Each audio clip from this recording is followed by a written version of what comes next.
नमस्कार आपण समस्त को एपी किचन ओडिया रे बहुत बहुत स्वागत। चलतु आज गोटे चटपटा भिंडी आलूर भजा करवा जोटा कि रुटी पराटारे मस्त लगे। देखंतु मु भेंडी नहीं आपण भेंडी जितेबाला भी भाजबे ना ताकू अध घंटा घंटे आगु धोईकी पूरा पोछी देबे जमती तादरे पानी रहिबनी कारण से बहुत मॉइस्चर लगे ना से धोईकी परिष्कार करके सुखाई देबे। मु तो एकदम किचन टावल ताकू पोछी ही दिए भल भाव में। देखंतु भेंडीटा को नेबा आपण केमती करूथबे कि मु घरे समस्त छोट छोट भल पाते काटिले से मु भेंडीटा को एमती पूरा छोट छोट छोट छोट करके काटी दिए। से सेपटा घरे समस्त भल पाती एमती छोट भेंडी भजा खाइबापी आपन को जेमती भल लगुथिबो आपण सेमती काटिबे। सबु गुड़िक आपण एमती छोट छोट काटी नेबे। प्रथमे देखंतु सबु गुड़िक भेंडी जेतिकी मोर भाजिबार अच्छी मु सब गुड़िक काटी नेली। एबे चलंतु कड़ाई बसैबा। कड़ाई मु गैस रे बसै देछि। सब बेले भजाटा को आमे मस्टार्ड सोरिष तेल रे कले बहुत टेस्ट आसे किंतु आपण जो ऑयल व्यवहार करुथिबे सेटा देबे। टिके भजार टिके ऑयलटा अधिका लागे ना सेथिपाई मु 4 टेबल स्पून ऑयल पूरा देछि। आउ सेथिरे टिके हेंगु फुटे देली सोरिष जीरा आउ लाल लंका सुखा लंका सेटा आपण ताको तड़का देबे भाजिबे फुटेबे।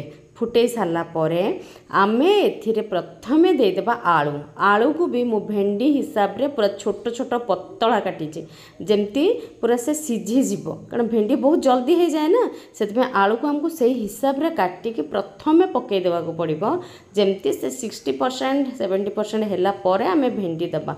मु आलू को एथिरे दे देली टिके भल भाव रे ताको गोळै देबे।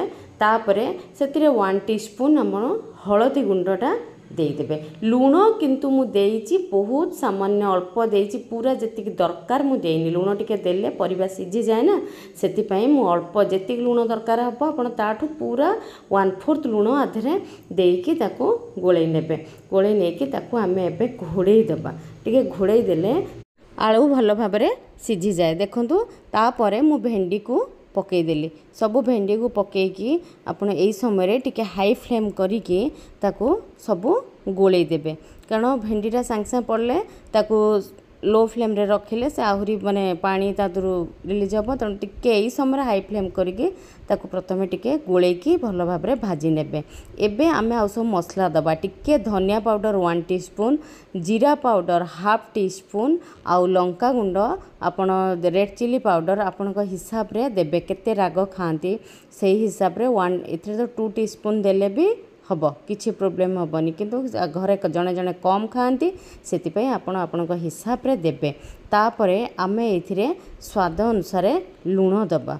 स्वाद अनुसार कम से तो प्रथमे टिके देइथिली तापरे आउ भेंडी को देखिकी आउ टिके लूण देबे। बेसी आदौ दे देबेनी लुणिया हे जिवो तेणु लूणटा देखिकी देइकी ताको भल भाव एबे फ्लेमटा पूरा हाई थिबो सेही समय आपण ताको भल भाव रे गोळै देबे। गोळै दे साला परे पुणी आमे आको टिके लो टू मीडियम करिकी घोड़ी दबा कारण भेंडी भी सिझिबार अच्छी आलू अधा सिझी थिला आउ टिके सिझिबो तेणु लो टू मीडियम करी घोड़ेकी पुणी ताको बाहर करके भाजी नेबे भल भाव रे। भाजी सारला परे आमे एथिरे एबे एई समय रे आमे दबा कंचा पियाज आउ कंचा लंका। आगुरु मु पियाज देई नथिली कारण पियाजटा पूरा सिझिकी सॉफ्ट हो पियाजटा आमर ए क्रंची रखिबार अच्छी तेणु लास्ट बेलू 5-7 मिनिट थिबो आपण कंचा पियाज 2टा भल भाव में काटिकी कंचा लंका छोट छोट काटिकी एथिरे देई देबे।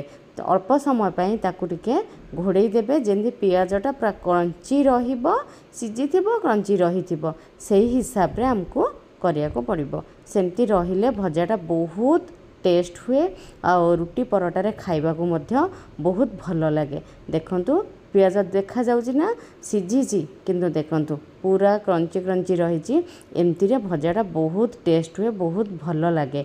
एमती ही करिवे देखिबे घरे समस्त आउ थरे सप्ताह को 2 थर 3 थर डिमांड करिवे एई भजा भाजीबा पई कारण समस्त को मोर आशा जे बहुत भल लागिबो रुटी पराटारे खाइबा पई।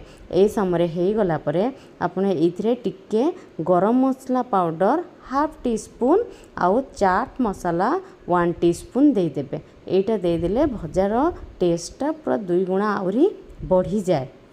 गरम मसला चाट मसला दबा पूर्व देखूँ मुझे देखिए दूसरी ना आलू पूरा सीझी जाइए भेंडी मोर सीझी जाइए सब सीझीगला लास्ट को आपण गरम मसला टिके देदेवे चाट मसला टिके देकी ताकू भल भाव गोले नेबे देखिए एते भजार टेस्ट बढ़ी जीवो बहुत टेस्ट लगे सब बेले मसला केबे भी स्किप करेंगे नहीं भल भाव गोले सारा पर लास्ट टिके कसूरी मेथी देबे बहुत बढ़िया बास्ना आसे बढ़िया लगे टेस्ट कसूरी मेथी देकी गोले की गैस आपण ऑफ करदेवे भजा आपण रेडी होगला रुटी पराठा जो थी भी आपण खाइबे समस्त भल पाइबे मो पराठा सहित सर्व करी मो रेसिपी भल लगे लाइक शेयर सब्सक्राइब करने को भूलें बेल आइकन को प्रेस करेंगे नुआ वीडियोर नोटिफिकेशन आसीज पुणी थे देखा नुआ एक वीडियो रे रहुछि बाय बाय।